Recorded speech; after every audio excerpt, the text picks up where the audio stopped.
Olá! O Fora da Pauta está no ar. No programa de hoje, você vai conferir de perto os bastidores de um curta gravado aqui na nossa cidade e conhecer alguns detalhes sobre o Dia Nacional da Libras. Vamos abrir o programa de hoje falando sobre um curta que foi produzido aqui na nossa cidade. É o curta Sinais, que foi gravado lá no Colégio Estadual, produzido pelo 83 Filmes. Você confere agora uma reportagem especial sobre os bastidores desse curta. A sinopse do curta Sinais, um filme que é gravado em Guarabira, é sobre um Gabriel, um jovem, um colegial, que se apaixona por um menino que é surdo.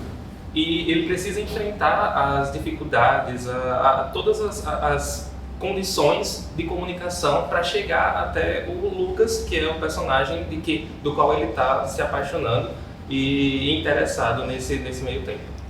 E de onde surgiu a ideia? Teve inspiração em alguma outra obra? Mais ou menos. Existe a obra Hoje Eu Quero Voltar Sozinho, o longa-metragem e o curta-metragem também, que foi uma das inspirações para o qual a gente teve nesse sentido de acessibilidade, por exemplo, do personagem ser surdo. No curta-metragem Hoje Eu Quero Voltar Sozinho, o menino é cego. Aqui o Lucas ele é surdo.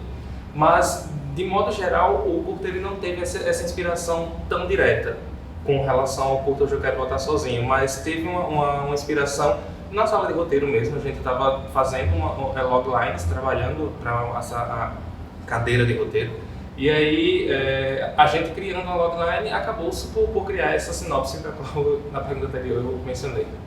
E o curta teve algum apoio financeiro? Somente o da Lei Paulo Gustavo. O resto do valor foi tirado do meu bolso mesmo.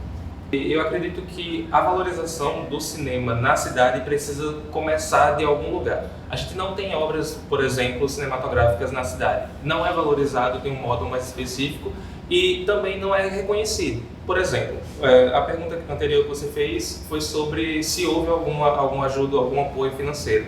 Não houve nenhum apoio financeiro. A gente foi atrás, inclusive, de apoios na cidade, mas infelizmente as pessoas não confiam muito nesse sentido, nessa arte ou na obra como um todo, no trabalho cinematográfico. Então por isso a gente não teve nenhum apoio, mas a cidade ela é bonita por si só. A gente tem a escola que é gravada, o museu que é gravado, as duas locações dentro da cidade. Então, e ainda mais com o pano de fundo da história que é o Cordel do Pavão Misterioso, por exemplo, que é um ícone da cidade, completou recentemente 100 anos, e eu acho que a valorização dessas histórias dentro da cidade, e ainda mais com produções que são pequenas, a gente começa de algum lugar. Eu, sinceramente, pretendo chegar nas pessoas que necessariamente precisam conhecer como é a vida de pessoas com esse tipo de condição. Nesse caso, o Gabriel se apaixonando por uma pessoa que é surda e precisa enfrentar a barreira da comunicação, e o Lucas, que também é apaixonado pelo Gabriel, precisa também ter essa barreira da comunicação da mesma forma. Os dois precisam se comunicar e um não sabe como se comunicar com o outro. Além disso, evidentemente, as questões LGBTQIA+, que é necessário ser debatido, e não de uma forma mais incisiva de dizer, por exemplo, ele é gay e a gente vai fazer uma chacota com isso, ou precisa ser lidado dessa forma, mas de uma forma mais simples, de uma forma mais branda. Não precisa ser necessariamente uma questão a sexualidade. A gente tem enfrentado problemas, por exemplo, com essa questão de financiamento. Uma matéria recente saiu em que os profissionais do audiovisual e os atores são uns dos mais prejudicados para conseguir empregos no país, no Brasil atualmente, liderando a quinta e a sexta posição respectivamente. Esse incentivo, nesse caso, é uma luz no fim do túnel, é uma esperança que se dá agora, mais recentemente, depois de um governo inteiro sem nenhuma bonificação para os artistas nesse ramo. A gente tem uma esperança bem ali no fim do túnel e a gente consegue produzir aqui na cidade, produzir no país, produzir no nosso estado, que eu acho que é fora ali daquele eixo Rio-São Paulo, onde a gente sabe que não tem pra gente muitas oportunidades. Então, nesse sentido, eu acho que dá pra gente ter uma ideia muito maior de como a gente ainda pode avançar com isso e conseguir chegar em algum lugar. Henrique, você teve participação no processo criativo? Sim, eu tive participação no processo tanto antes da produção quanto durante a produção do curta. Antes foi mais a minminha criação individual de personagem, eu fiz o Gabriel, o protagonista do filme, mas durante a produção eu ajudei tanto ali no entrosamento entre os atores, também o pessoal da figuração, quanto eu aprofundei mais ainda no meu trabalho individual. Como você enxerga a representatividade em produções audiovisuais, principalmente voltadas para cidades do interior? Cara, eu enxergo assim de uma forma completamente incrível, porque principalmente a gente pega atores daqui da cidade, daqui da UFPB, que foi o caso, e leva para essas cidades, que no nosso caso foi Guarabira. A gente assim foi com uma galera, foi com algumas pessoas do meu curso de teatro aqui da UFPB, e foi muito massa assim essa troca, a gente poder conhecer a cidade, a gente poder conhecer pessoas de lá, poder conhecer a cultura do local.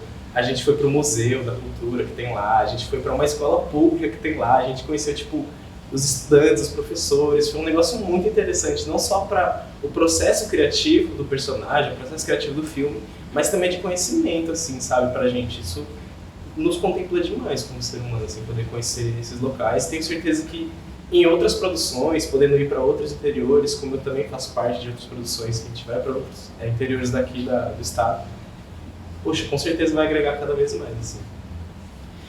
Para finalizar, como é que você vê o incentivo da lei pública no ramo? Os incentivos da Lei Paulo Gustavo, por exemplo? Isso. E da Lei Aldir Blanc também? Sim. Eu acho assim, fenomenal. Na verdade, eu fico muito feliz que essas leis vieram para esse ano, porque elas nos dão a oportunidade, de fato, de poder fazer o nosso trabalho de uma forma cada vez mais profissional. Eu conversei até com o Max que, por conta desse tipo de trabalho, eu me sinto valorizado mais como profissional, entende? Eu acredito que é muito importante a gente sair da nossa bolha da universidade para poder ir para além, poder ir para outras cidades, igual a gente falou na pergunta anterior, poder conhecer novas pessoas, poder participar de uma produção profissional mesmo. Mesmo eu não tendo me formado ainda, eu estou no quarto período de teatro. E assim, eu já estou conseguindo essa experiência graças a essas leis de fomento à cultura. Tanto a Paulo Gustavo, quanto a Aldir Blanc, contra os outros editais que estão por vir aí nesse ano, que com certeza, quanto mais trabalhos aparecem, mais oportunidades surgem pra gente, principalmente pra mim, que eu sou um artista em começo de carreira. E isso, assim, tem sido e com certeza vai ser muito importante pro meu desenvolvimento profissional. Tamires Nascimento, intérprete de Libras. Tamires, como foi participar das filmagens do curta que recebeu o apoio da Lei Paulo Gustavo, né, que passou na Lei Paulo Gustavo? Como foi participar sendo intérprete de Libras e a participação também da sua filha, né, que atuou sendo a melhor amiga do rapaz que era surdo, ajudando ali na comunicação? Foi maravilhoso, né? Isso, minha filha fazia a melhor amiga do ator surdo, que é surdo de fato, e ter um ator surdo interpretando o surdo foi genial. A equipe toda estava muito esforçada em aprender Libras e fazer essa comunicação. Eu, como fiz a viabilidade entre eles dois, foi de maneira especial, porque tanto eu quanto minha filha, que eu tenho meu esposo, pai da minha filha, surdo, então nós temos a experiência de como se comunicar com a pessoa surda, então a gente pôde mostrar isso, pôde dar essas dicas, que a gente pôde implantar isso nas dicas, no filme, mostrando as dificuldades, mostrando a melhor forma de se comunicar com o surdo. Então foi brilhante, eu só agradeço, e agradeço mesmo a toda a equipe que se esforçou em comunicar-se, que se esforçou em fazer esse diálogo com o ator surdo, entendeu? Então, eles não queriam que eu fizesse essa viabilidade, eles queriam eles mesmos se comunicar. Então, eu costumava dizer que eu participei ensinando Libras, porque eu não fiz, assim, de fato, interação entre eles, porque eles sempre me perguntavam como eu digo isso, como eu comunico isso. Então, isso foi de extrema importância. Eu só vi empatia entre toda a equipe do curta com relação ao ator surdo e foi ótimo, foi uma experiência maravilhosa para mim. No próximo bloco você vai conferir uma reportagem especial, então não sai daí.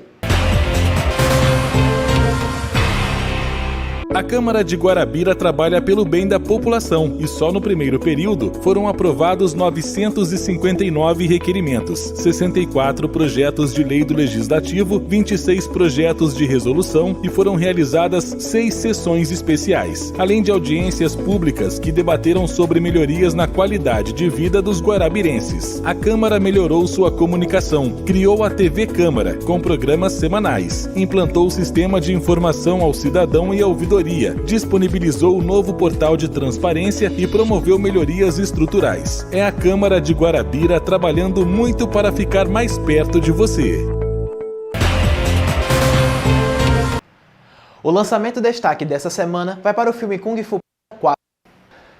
Depois de 3 aventuras arriscando sua própria vida para derrotar os mais poderosos vilões, Po, o dragão guerreiro, é escolhido para se tornar o líder espiritual do Vale da Paz. A escolha em si já parece problemática ao colocar o mestre do Kung Fu mais improvável do mundo em um cargo como esse. O bicho vai pegar agora.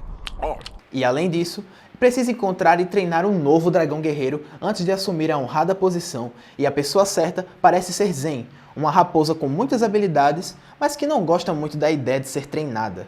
Como se os desafios já não fossem o bastante, a Camaleoa, uma feiticeira perversa, tenta trazer de volta todos os vilões derrotados por Po lá do reino espiritual. E o Fora da Pauta vai ficando por aqui. Se você gostou, não se esqueça de deixar o seu like e se inscrever aqui embaixo no nosso canal. Acompanhe nossos programas também em transmissão pelo site oficial da Câmara Municipal de Guarabira, o www.cmguarabira.pb.gov.br. Nos vemos na próxima sexta às 18 horas. Até lá!